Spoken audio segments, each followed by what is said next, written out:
So today we're going to learn the recipe that was handed down to my grandmother and them's recipe of how to make chai and how to make the chai masala. Okay, so you can go home and make your own chais. My great-grandfather left India in 1896 from Gujarat. So my family were Gujarati Indians, which is a state just above Maharashtra. And he left on the same ship as Gandhi. Oh, wow. And so they traveled together, became friends, and landed up in South Africa. And you know, Gandhi spent some time in South Africa, and they started the non-violent resistance movement. What I want to teach you is how to layer flavors, which are the building blocks of Indian cooking, really. How to use the spices and how to layer the flavors. I'm going to give you a kind of formula that if you work that formula, you're probably going to get the right balance of flavors. Because Indian food is more about a balance of flavors than about how hot it is. Hi. Oops. Hi. Hi, what's your name? Jeannie. And who are you? Hi, I'm Mama Mateena. Oh. Welcome to my cooking class here in Goa.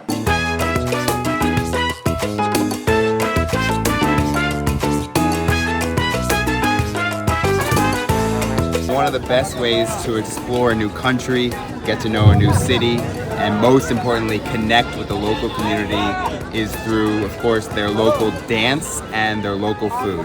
And when those two things are salsa and tacos, I'm very happy. If you have any sort of passion for those two things, then hit subscribe and enjoy this episode of Salsa and Tacos! India, baby!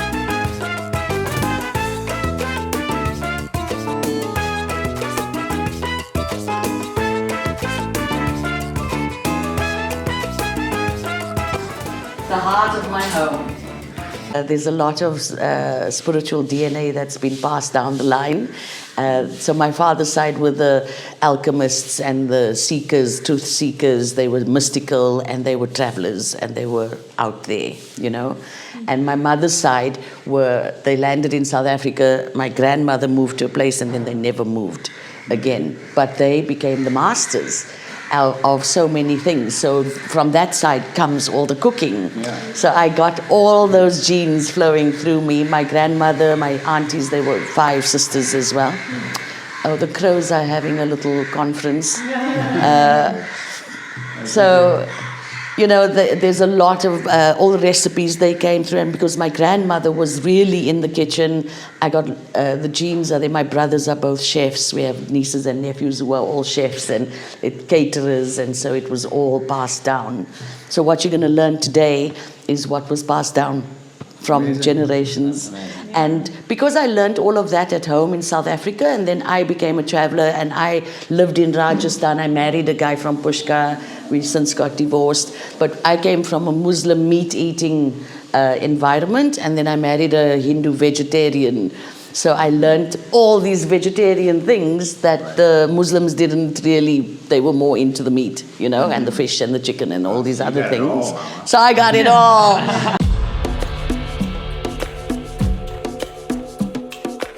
So everywhere you go in India, the chai is different. And the Goans are not known for their chai because it's too hot. It's a hot place. Yeah. So chai isn't a big thing.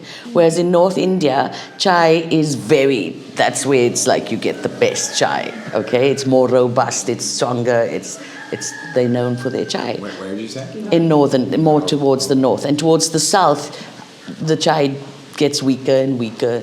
And, you know, it's not important to people in hot countries, in hot climates, to drink hot steaming chais.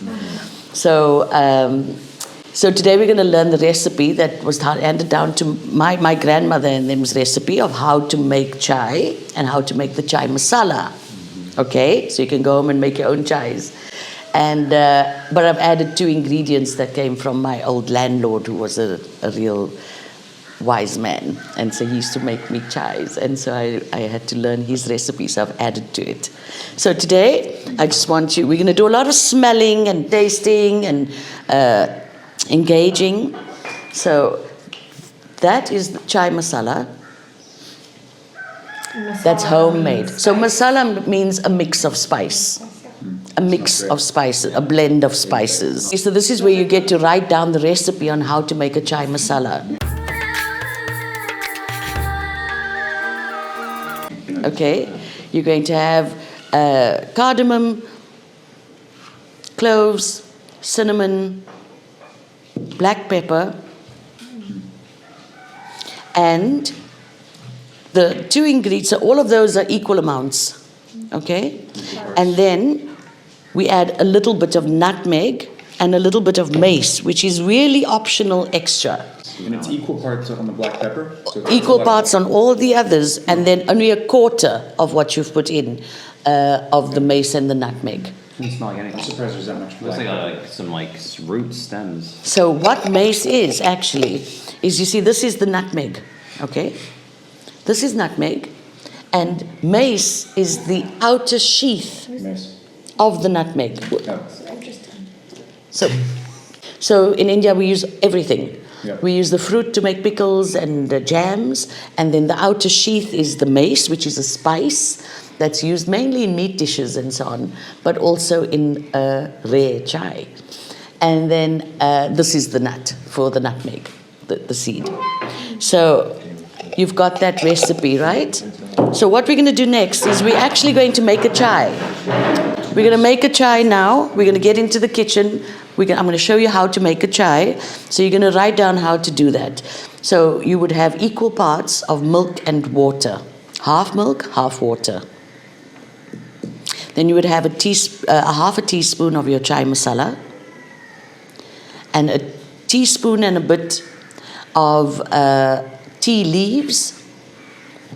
So this is the tea leaves I'm using. So it's a Ceylon tea, okay, or dark, like a black tea. But you want a robust, strong tea. You don't want an insipid, weak tea. You can pass that around. Is there any way to make it with like a Tea bags. a non-caffeinated tea or like a herbal tea, or no? It's just got to be black because of the flavor. Okay, I'm going to tell you in the beginning now that you can do whatever you want. There are no real rules. Nice. But if you want a traditional chai, how it's really made, then this is how you make it. Yeah. You can then put variations, like if you're going to put almond milk in it, not going to taste great. But that's what you're going to do, then that's what you're going to do. Yeah. Then it's the way you drink chai. But that is not how we would serve a chai. Oh, later. Because you need the creaminess in the chai. So a chai has to be strong, spicy, strong, sweet, and creamy. All right, so you've got half water, half milk. You've got your chai masala. You've got the tea leaves or a good tea bag, and sugar, because sugar balances all those flavors. So it is a key ingredient. Okay? What kind of sugar? Because this morning they gave me brown sugar with it. Is it brown Depends sugar? if you go to a gentrified bougie place or if you go to a normal place. What's normal? Normal would be normal white sugar. Yeah. I want bougie. Yeah. Then you can have, again, you can put whatever sweetener you want in. It will alter the taste. Sugar cubes, yeah. Yeah. It will always alter the taste from the traditional. Yeah. Because the traditional way doesn't have all those alternatives. It's just Cane sugar is regular the traditional? white sugar, yeah. Cool. Because in the old days they never had all those other alternatives. Yeah. You know, so that's what it is. Just to taste. So to taste, but generally if you, with that formula, you'd need 2 teaspoons per cup, you know, like a decent cup. Or if it's a small cup, then less. So we are now going to make a chai, and then you're going to sit and sip your chai while I take you through all the spices and what you need to do. How's that? Great. Okay? Sounds good. How many times a day did you say you drink chai? 3 and 4 times. Between 3 and 4 times a day. 1 day. Not as wiry as coffee. yeah. Oh. Wow. You drink it when you wake up, but you can drink it to go to sleep too. Genie, cheers. Cheers, y'all. Yeah. Cheers. So that's a chai. So we're going to make 6 cups of chai, which means we need 3 water and 3 milk, right? So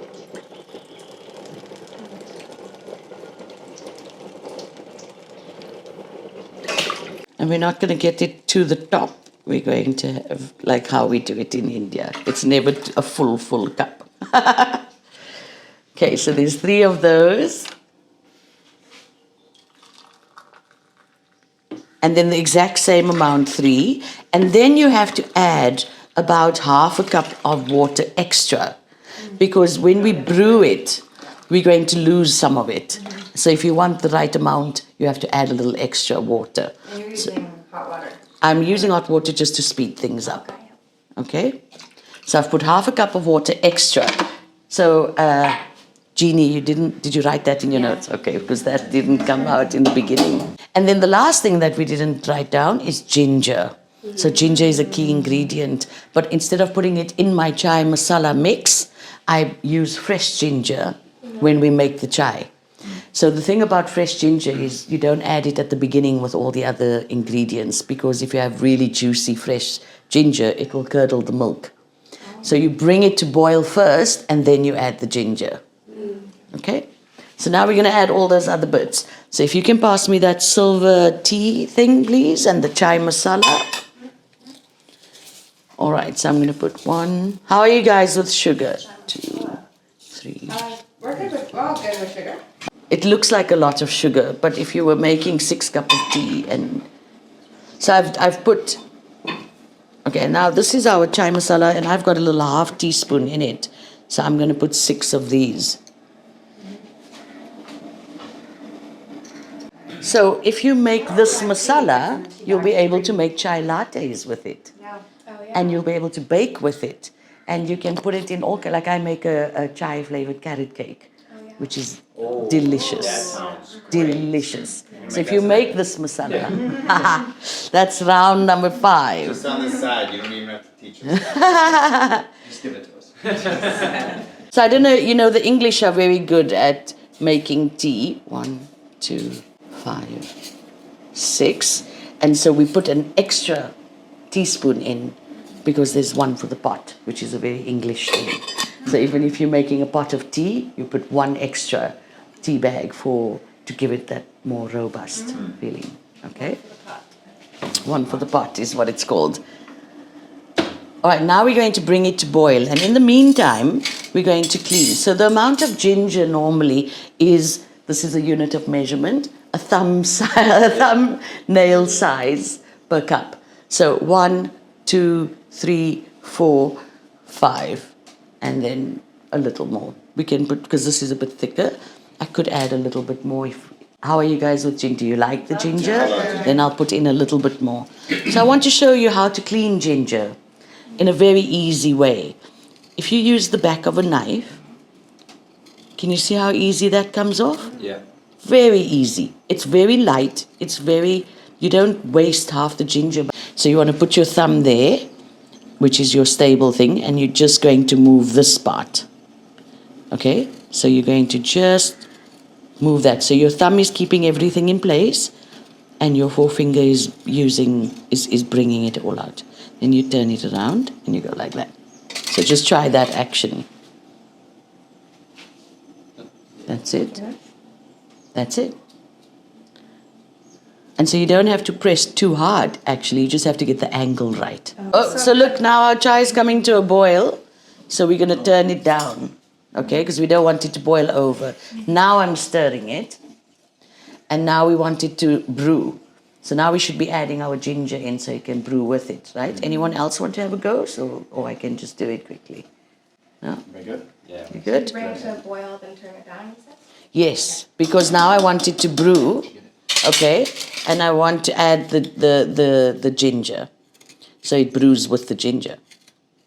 Okay? Brew would be like simmer. Brew means that you are extracting all the flavors from when you simmer would not be a liquid version. Brew is when you're doing that with liquids. That's the word. Oh. Have you never heard the word brew? I've heard it, but never asked. Brewing Simmer, I tea. think we say simmer more. No, but she's saying. But simmer is Not for liquid. not for liquid. It's not for liquid. No, simmer like when we frying onions, we're simmering the onions. Oh, Right. We use Oh, it yeah, for we some brews more for like potions. Yes, so like liquids. Yeah. Liquids, so Yeah, we're that's brewing the tea. You're not simmering the tea. Yeah. Just like you wouldn't be brewing the onions, you'd be simmering the onions. I think we say it wrong. Fair. We say it wrong. Because we let like a stew We say a simmer. lot of things look wrong. A stew can simmer, A stew can simmer. But Because the stew's got a lot of. yeah. But you can also brew. You can brew a You stew. can brew a stew? You can brew a stew. We're gonna start using the word brew. Yeah. All right, so I'm gonna grate this in. Let it steep. Oh, you grate it. I'm gonna grate it in so we get the best flavors out of the ginger.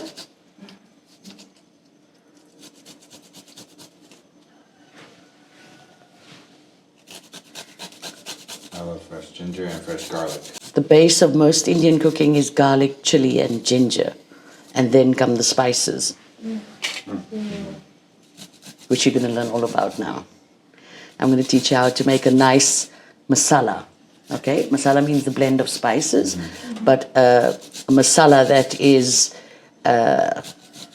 passed down through generations. But it makes life so much easier that if you want to cook Indian food, you don't have to start with the garlic and the ginger every time because you've already got it done in a masala. Okay, so that looked like a lot of ginger there.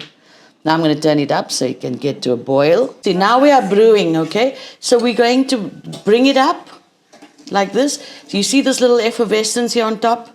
This is where all the infusion is happening because the masala floats, okay? A little. So we want to bring it up, take it down, bring it up, take it down. In northern India, when you see chai walas, the chai men, they do quite a show of bringing it up and putting it down.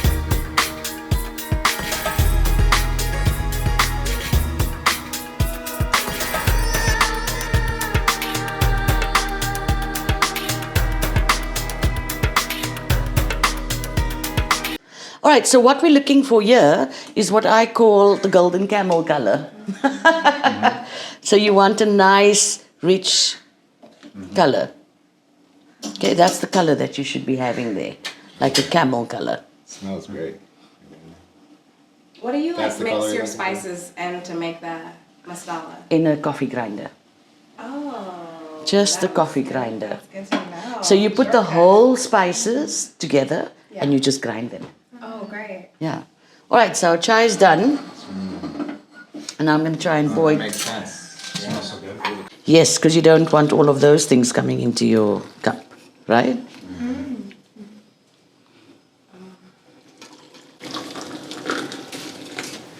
So did your grandfather make this chai for Gandhi? Well, I imagine Gandhi knew what chai was before he met my grandfather. For Nelson Mandela. They might have made it for Nelson Mandela. You know, there's a huge Indian community in South Africa because the British took Indian people from this coastline to Durban, South Africa, to work on the sugarcane fields as slaves. So, in the time of colonization, right? So, there's a lot of Indian Hindu people from this band landed up in South Africa, and then at the same time, the Gujaratis, who were more educated and had more money, bought their own tickets on the same ships to go to South Africa, which was in the time of the gold rush, you know, when gold was discovered, and so it was the land of opportunity. Right. So people were going there to get a piece of the pie. Okay, so everyone grab a chai. Sorry, I've messed a little bit on the sides there. And you can go and sit down. Great, thank you. Thank you. Let me just wipe this side. Oh, that smells so good.